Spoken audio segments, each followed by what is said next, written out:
നമുക്ക് വേദയുടെയും വിക്രത്തിന്റെ ഇന്നത്തെ നല്ലൊരു കഥ കേട്ടാലോ? അതിനുമുമ്പ് ഒരു കാര്യം പറഞ്ഞോട്ടെ, വീഡിയോ ഇഷ്ടപ്പെടുവാണെങ്കിൽ ഒന്ന് ഹൈപ്പ് ചെയ്യാൻ മറക്കരുതേ. അങ്ങനെ ഇന്നത്തെ കഥയില് പോലീസ് സ്റ്റേഷന്റെ പുറത്തേക്ക് ഇറങ്ങിയിട്ട് വാസുവനോട് നന്ദി പറയാണ് മാഷും കമലെ. വാസുവനോട് മാഷ് പറഞ്ഞു, നന്ദിയുണ്ട്. നിങ്ങൾ ഇങ്ങോട്ടേക്ക് വന്ന സമയത്ത് ഞാൻ കരുതിയത് നിങ്ങൾ എന്നെ ദ്രോഹിക്കാൻ വേണ്ടിയിട്ടായിരിക്കും. കമലയെ ചോദ്യം ചെയ്യാനായിട്ട് പോലീസുകാർ പിടിച്ചോണ്ട് പോയി കഴിഞ്ഞപ്പോൾ എനിക്ക് നല്ല ടെൻഷൻ ഉണ്ടായിരുന്നു. ഒരു പക്ഷെ നിങ്ങൾ പറഞ്ഞിട്ടാണോ എന്ന് പോലും ഞാൻ സംശയിച്ചെന്ന് പറയണം. അങ്ങനെ സംശയിച്ചില്ല, എന്നോട് ക്ഷമിക്കണമെന്ന് പറഞ്ഞു. അത് കേട്ടപ്പോൾ വാസവൻ പറഞ്ഞു, ക്ഷമ ചോദിക്കേണ്ട കാര്യമൊന്നുമില്ല മാഷേ. ഇതിനു മുമ്പ് എൻ്റെ ഭാഗത്തുനിന്ന് അങ്ങനത്തെ പ്രവൃത്തികളൊക്കെയാണല്ലോ ഉണ്ടായിരിക്കുന്നത്. അതുകൊണ്ടാണ് മാഷിനെ തെറ്റിദ്ധരിച്ചതെന്ന് മനസ്സിലായി. പിന്നെ വിക്രം ആ തെറ്റ് ചെയ്തിട്ടില്ല എന്ന് എന്നോട് പറഞ്ഞ് എനിക്ക് വിശ്വസിക്കാൻ പറ്റാവുന്ന ഒരാളാണ്. ആ കുട്ടി അങ്ങനെ പറഞ്ഞുകൊണ്ടാണ് ഞാൻ വിക്രം തെറ്റ് ചെയ്തിട്ടില്ലെന്ന് വിശ്വസിച്ചിരിക്കുന്നത്. ഒരു പക്ഷേങ്കിലും നാളെ അവളെ കബളിപ്പിക്കുമായിരുന്നു വിക്രം ചെയ്തതെന്നറിഞ്ഞാൽ ചിലപ്പം എൻ്റെ രീതികൾ എനിക്ക് മാറ്റേണ്ടതായിട്ട് വരുമെന്ന് പറഞ്ഞു. അത് കേട്ട് കഴിഞ്ഞപ്പം കമൽ പറഞ്ഞു, എൻ്റെ മോന് ഒരിക്കലും അങ്ങനെ ഒരു തെറ്റ് ചെയ്യില്ല എന്ന് പറഞ്ഞു. മാഷ് പറഞ്ഞു, അതെ, അവനെല്ലാവരും തെമ്മാടിന് ചിലപ്പം മുദ്ര കുത്തുമായിരിക്കും ആൾക്കാരൊക്കെ. പക്ഷെ ഒരിക്കലും അവൻ അങ്ങനെ ഒരു തെറ്റ് ചെയ്യില്ല. ഒരാളെ അവൻ കൊല ചെയ്യില്ല, കൊല്ലാനായിട്ട് അവന് സാധിക്കില്ല. നിങ്ങളുടെ മോൻ്റെ നല്ല ജീവിതമാണ് അവൻ ആഗ്രഹിച്ച എന്ന് മാഷ് പറഞ്ഞു. അത് കേട്ട് കഴിഞ്ഞപ്പം വാസവൻ പറഞ്ഞു, ശരിയാ, അതെനിക്കും തോന്നുന്നുണ്ട്. അതുകൊണ്ടാണ് വിക്രം നിരപരാധിയാന്ന് ഞാൻ തിരിച്ചറിഞ്ഞ. അതുമാത്രമല്ല, ഇനി അധികകാലം വിക്രം ഇങ്ങനെ ഒളിവിൽ കഴിയേണ്ടതില്ല. കാരണം ഈ ഭാവഭാരംപരി അല്ലെങ്കിൽ ഈ കുറ്റപ്പെടുത്തലും കേട്ട് മാറി നിൽക്കേണ്ട ഒരാളല്ല വിക്രം. വിക്രത്തിന് എത്രയും പെട്ടെന്ന് തന്നെ സത്യങ്ങൾ കണ്ടെത്തി തിരിച്ചു വരാൻ കഴിയണം. അതൊക്കെ പറഞ്ഞിട്ടാണ് വാസവൻ അങ്ങോട്ടേക്ക് പോകുന്നത്. വല്ലാത്തൊരു ആശ്വാസമായിരുന്നു ആ സമയത്ത് മാഷിനും കമലയ്ക്കും. ഇതേ സമയത്ത് വിക്രം അടുത്തുള്ള ഒരു ചെറിയ കടയിലേക്ക് സാധനം വാങ്ങാൻ ചെന്നു.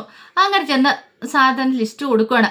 അപ്പോഴേക്കും വിക്രം കഴിഞ്ഞ ദിവസം ജീപ്പ് പറഞ്ഞ സമയത്ത് കണ്ട ഒരു ചേട്ടൻ അങ്ങോട്ട് വരുവാണ്. ആഹാ, നിങ്ങൾ ഇവിടെ വന്നോന്ന് ചോദിച്ചു. അല്ല, ഇവിടെ കൂടാൻ അങ്ങോട്ട് തീരുമാനിച്ചോന്ന് ചോദിച്ചു. ആ സമയത്ത് കടക്കാരൻ പറഞ്ഞു, പുതിയതായിട്ട് ഇവിടെ വന്നാന്ന് പറഞ്ഞു. അപ്പൊ ഇവിടെ കുടിയേറി പാർക്കാൻ തീരുമാനിച്ചിട്ട് വന്നല്ലേ? പിന്നീട് കടക്കാരനോട് പറഞ്ഞു, അതെ, കുറച്ച് പിണ്ണാക്കും കാര്യങ്ങളൊക്കെ തരാൻ പറഞ്ഞു. അല്ല, ഇതെന്ത് പറ്റി ഇന്ന് ഇങ്ങനെ വന്നേന്നൊക്കെ ചോദിച്ചുകൊണ്ട് അയാളുമായിട്ട് കുറച്ച് കുശലാന്വേഷണമൊക്കെ നടത്തുന്നുണ്ട്. ഈ സമയത്ത് വിക്രത്തിനോട് ചോദിച്ചു, അല്ല, നിങ്ങൾ എവിടെയാ താമസിക്കണമെന്ന് ചോദിച്ചു. അത് പിന്നെ ആ തേയിലത്തോട്ടത്തിന് നടുക്കളെ. ഓ, മനസ്സിലായി.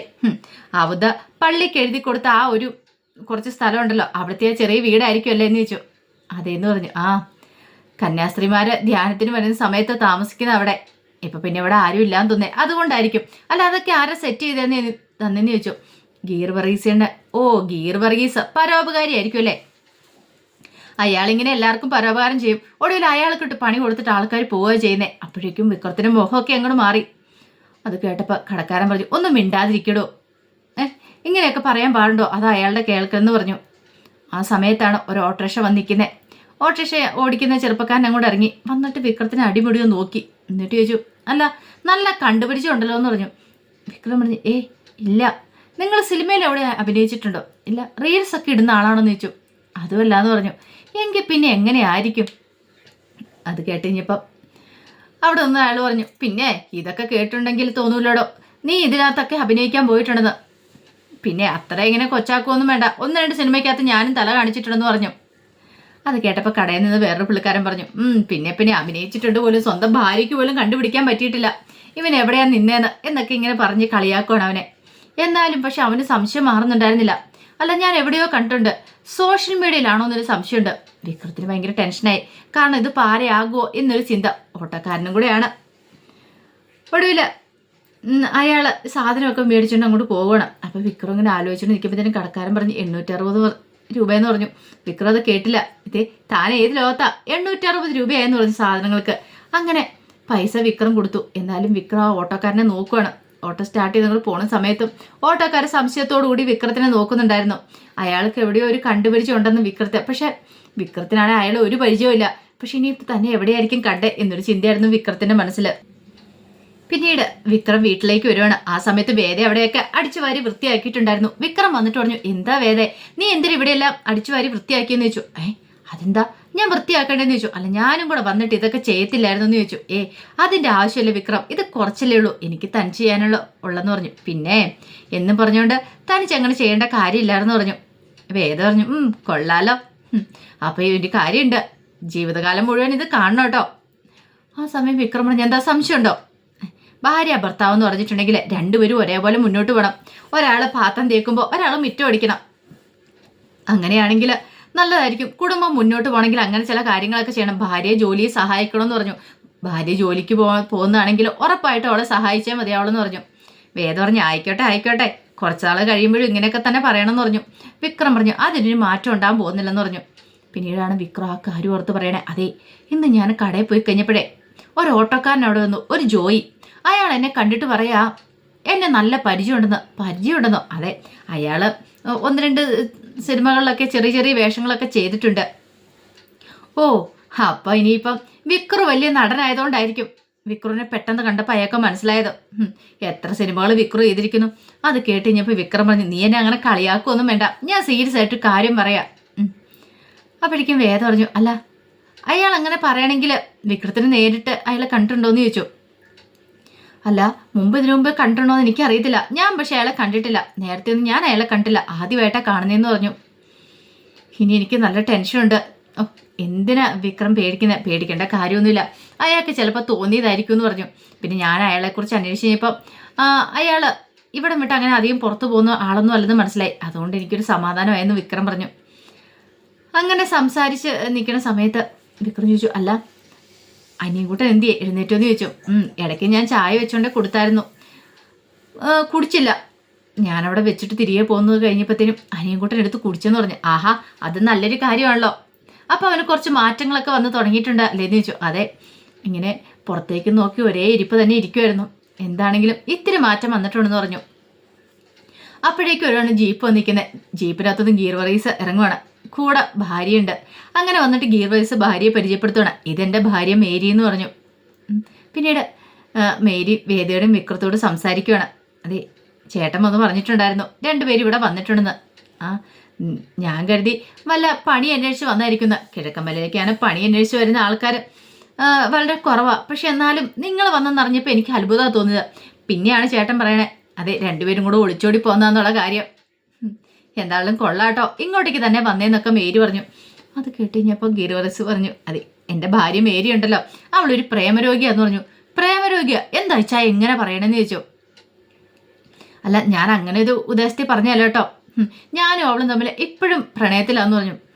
മുമ്പുണ്ടല്ലോ അവളെല്ലാ മാസികകളും വായിക്കുമായിരുന്നു, മനോരമ, മംഗളം എന്ന് വേണ്ട എല്ലാ മാസികകളും വായിക്കും. അത് കിട്ടിയില്ലെങ്കിൽ അവൾക്ക് ഉറക്കം വരത്തില്ല, കഞ്ഞി കുടിച്ചാലും കുഴപ്പമില്ല, അവൾക്ക് മാസിക വായിക്കണം.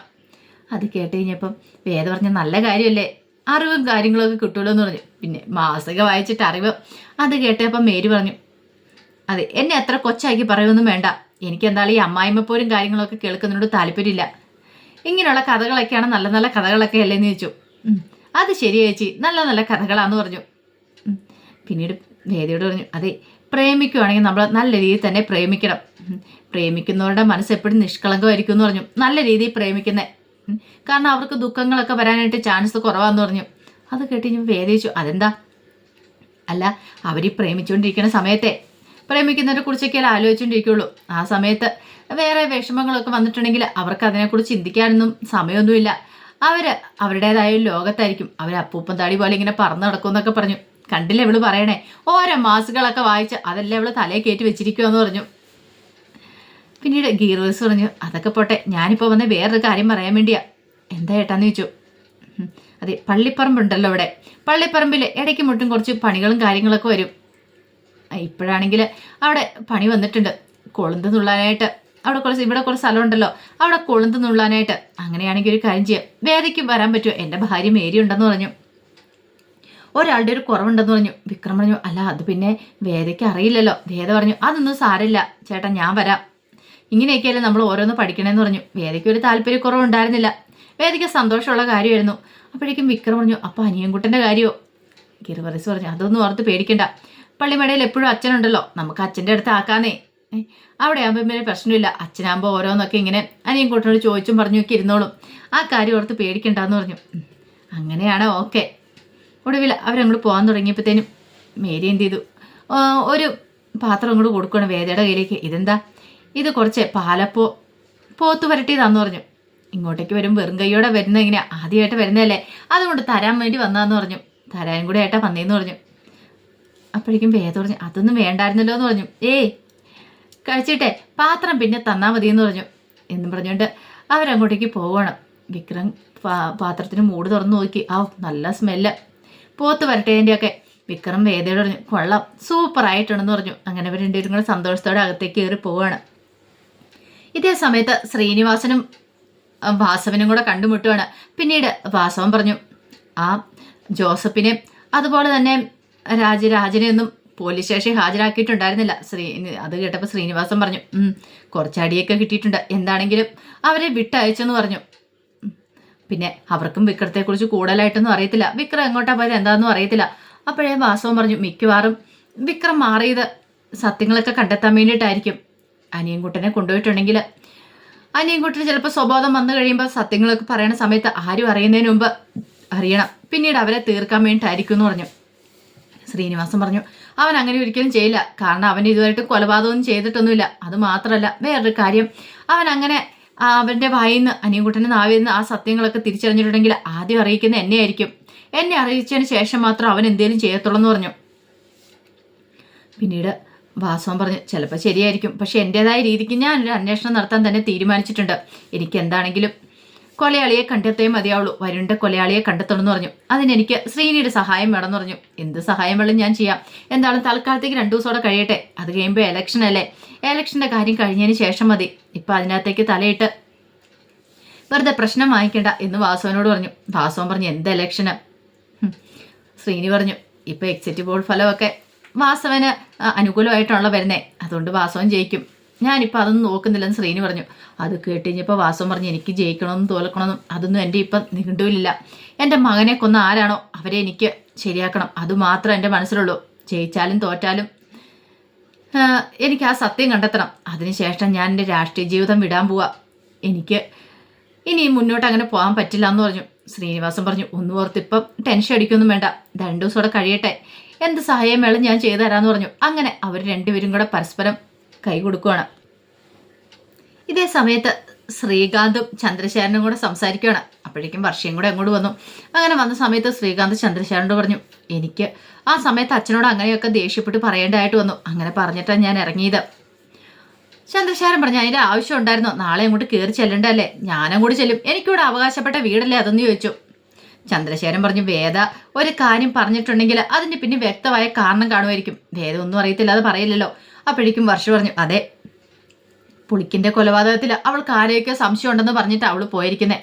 ചന്ദ്രശേഖരൻ പറഞ്ഞു, സംശയമുണ്ടെ അവൾ തെളിയിക്കട്ടെ, പിന്നെ എന്തിനാ അവൾ വെച്ചോണ്ടിരിക്കണേന്ന് പറഞ്ഞു. ആ സമയത്ത് ശ്രീകാന്ത് പറഞ്ഞു, ഒരു ചായയും കൂടി എടുത്തിട്ട് ഞാൻ പറഞ്ഞു, ഇതിപ്പം 4ാമത്തെ ചായ, ആഹാ, അപ്പം നീ ചായക്കും കണക്ക് വെക്കുകയാണെന്ന് ചോദിച്ചു. അങ്ങനെ വർഷം അങ്ങോട്ട് പോയി കഴിഞ്ഞപ്പോൾ ചന്ദ്രശേഖരൻ പറഞ്ഞു, എടാ അവളുടെ മുന്നിൽ വെച്ച് ഇത്തരം സംസാരങ്ങളൊന്നും നമുക്ക് വേണ്ട കേട്ടോ, അവൾക്ക് എന്തെങ്കിലും സംശയം തോന്നും, കാരണം അല്ലെങ്കിൽ തന്നെ അവളിപ്പോൾ പറഞ്ഞു കേട്ടോ പുളിക്കനെ ആരായിരിക്കും കൊന്നേന്നൊക്കെ. ശ്രീകാന്തല്ല വിക്രമാന്ന് നമ്മളിങ്ങനെ പറയുമ്പോൾ അവൾക്കത് കുറച്ചൊക്കെ വിശ്വസിക്കാൻ പറ്റുന്നുണ്ട്, പക്ഷെ എന്നാലും പൂർണ്ണമായിട്ട് അവളൊന്നും വിശ്വസിച്ചിട്ടൊന്നും ഇല്ലയെന്ന് പറഞ്ഞു. ഈ സമയത്ത് ശ്രീകാന്ത് പറഞ്ഞു, എന്നാലും അവനത് എവിടെ പോയി ഒളിച്ചിരിക്കണം എന്നറിയില്ലല്ലോ. അതെ, എവിടെ പോയി ഒളിച്ചിരുന്നാലും കണ്ടെത്തണം. പിന്നെ ഇപ്പോഴ് അവൾ അവനെയും കൊണ്ട് എങ്ങോട്ടേലും പോയിട്ടുണ്ടെങ്കിൽ അത് വിക്രത്തെ രക്ഷിക്കാൻ വേണ്ടിയിട്ടുള്ള ആ ഒരു ഓട്ടമാണെന്ന് തോന്നുന്നുണ്ടോയെന്ന് ചോദിച്ചു. അതെന്താ അങ്ങനെ പറഞ്ഞ അച്ഛാന്ന് ചോദിച്ചു. അല്ല, വിക്രത്തെ രക്ഷിക്കാനാണെങ്കിൽ ഈസി ആയിരുന്നു, കാരണം പുളിക്കനും കൂടെ മരിച്ച സ്ഥിതിക്ക് ഇനി വിക്രം അല്ല തെറ്റുകാരെന്നുള്ള കാര്യങ്ങളൊക്കെ വരുണ്ട കൊലപാതകത്തിൽ തെളിയിക്കാവുന്നുള്ള ഉള്ളൂ. പക്ഷെ അതൊന്നും അല്ല, മരണഭയം എന്ന് പറഞ്ഞു. മരണഭയോ? അതെ, വിക്രത്തിനെ ആരെങ്കിലും എന്തെങ്കിലും ചെയ്യുമോ എന്നൊരു പേടി അവളുടെ മനസ്സ് കടന്നു ഓടിയിട്ടുണ്ട്, അതുകൊണ്ടാണ് വിക്രത്തിനെ കൊണ്ട് ഇവിടുന്ന് മാറിയിരിക്കുന്നത്. ആ ഭയം നമുക്ക് സത്യമാക്കി എടുക്കണമെന്ന് പറഞ്ഞു. സത്യമാക്കാനോ? അതെ, വിക്രത്തിനെ നമുക്ക് തീർത്ത് കളയണമെന്ന് പറയണം. അത് കേട്ട് കഴിഞ്ഞപ്പോൾ ശ്രീകാന്തിനൊന്നും ശരിയാണ്, അച്ഛൻ പറയുന്നത് ശരിയായിട്ടുള്ള കാര്യം, അങ്ങനെയാണ് വിക്രത്തിനെ തീർക്കണം. അങ്ങനെ അവർ ചില തീരുമാനങ്ങൾ എടുക്കുന്നുണ്ട്. അപ്പോൾ അതിൻ്റെ കഥകളൊക്കെയാണ് നമ്മളിന്ന് കാണുന്നത്. ഇതിൻ്റെ ബാക്കി വിശേഷങ്ങളുമായിട്ട് വൈകുന്നേരത്തെ പ്രൊമോയി വരാട്ടോ. അതിനുമുമ്പ് ഒരു കാര്യം പറഞ്ഞോട്ടെ, ആദ്യമായി കാണുന്നവരാണെങ്കിൽ ചാനൽ ഇഷ്ടപ്പെട്ടാൽ ഒന്ന് സബ്സ്ക്രൈബ് ചെയ്യാൻ മറക്കരുതേ, വീഡിയോ ഇഷ്ടപ്പെടുവാണെങ്കിൽ ലൈക്ക് ചെയ്യാനും മറക്കരുത് കേട്ടോ. ഒരിക്കൽ കൂടി എല്ലാവർക്കും ശുഭദിനം നേർന്നുകൊണ്ട് നിർത്തുന്നു. നന്ദി.